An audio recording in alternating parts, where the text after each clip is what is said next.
சற்று முன்பு கிடைக்கப்பெற்ற ஒரு அதிமுக்கியமான மற்றும் பரபரப்பான தகவல் ஒன்று மக்களே. காணொலியை முழுமைக்கும் பாருங்க. மீண்டும் அதிமுகவில் இணைகிறாரா ஓபிஎஸ்? திடுக்கிடும் அதிர்ச்சி தகவல். இதை பற்றி தான் இந்த காணொலியில் பார்க்க போகிறோம். கூட்டணிக்கு வலும் சேர்க்கும் விதமாக நம்ம எடப்பாடியுடன் இணைகிறாரா ஓ பன்னீர்செல்வம்? இதை பற்றி பார்க்கறதுக்கு முன்னாடி நம்ம சேனலுக்கு இப்போ தான் ஃபஸ்ட் டைம் வந்திருக்கீங்கன்னா மறக்காமல் நம்ம சேனலை சப்ஸ்கிரைப் பண்ணிட்டு பக்கத்தில் இருக்கக்கூடிய பெல் பட்டனை ஆலில் செட் பண்ணி வச்சுக்கோங்க.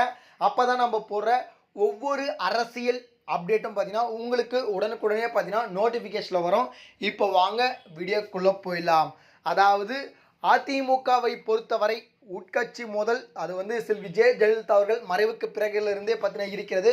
குறிப்பாக செல்வி ஜெயலலிதா அவர்கள் மறைவுக்கு பிறகு முதலமைச்சராக நம்ம எடப்பாடி பழனிசாமி அவர்கள் பொறுப்பேற்றார்.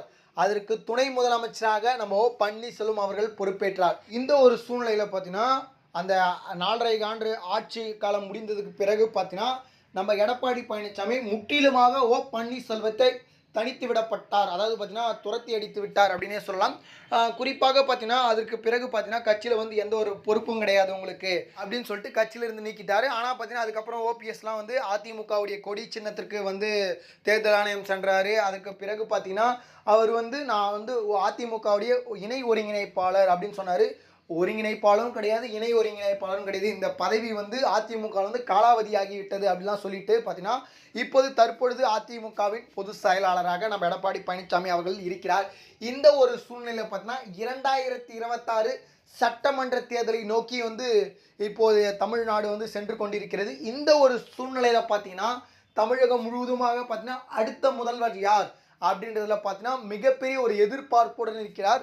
இப்போ புதியதாக தாவேக்கா கூட வந்திருக்கிறது. இந்த ஒரு சூழ்நிலையில் பார்த்தீங்கன்னா நம்ம எடப்பாடி பழனிசாமி உட்கட்சி மோதலில் ஈடுபட்டால் வெற்றி பெற முடியாது அப்படின்னு சொல்லிட்டு ஒரு சூழ்நிலையில் பேசிகிட்டு இருக்காரு. இன்னொரு பக்கம் பார்த்தீங்கன்னா நம்ம பன்னீர்செல்வம் பார்த்தீங்கன்னா கட்சியில் இணைய நாங்கள் தயாராக இருக்கோம். அதாவது அதிமுகவிலிருந்து பிரிந்து சென்றவர்கள் அனைவரும் பார்த்தீங்கன்னா கட்சியிலிருந்து இணைவதற்கு நாங்கள் தயாராக இருக்கோம் அப்படின்ற மாதிரி பார்த்தீங்கன்னா அவர் ஒரு பக்கம் சொல்லிட்டு இருக்காரு.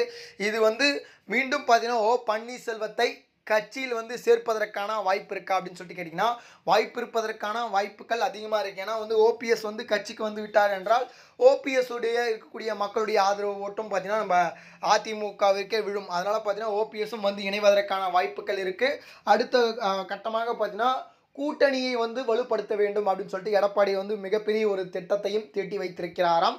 ஓ பன்னீர்செல்வத்தை கட்சியில் இணைத்து கொண்டால் பக்கம் கூட்டணியும் பார்த்தீங்கன்னா வலுவாகிவிட்டால் கண்டிப்பாக வெற்றி உறுதியாக இருக்கும் அப்படின்னு சொல்லிட்டு அவர் ஒரு தனி திட்டத்தை வைத்திருக்கிறாராம்.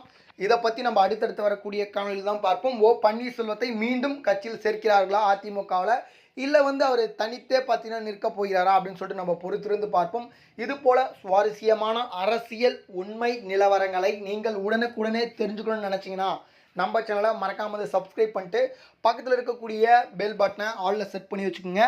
அடுத்தடுத்த வீடியோவில் சந்திப்போம். நன்றி மக்களே. அடுத்த வீடியோவில் சந்திப்போம். நன்றி, வணக்கம்.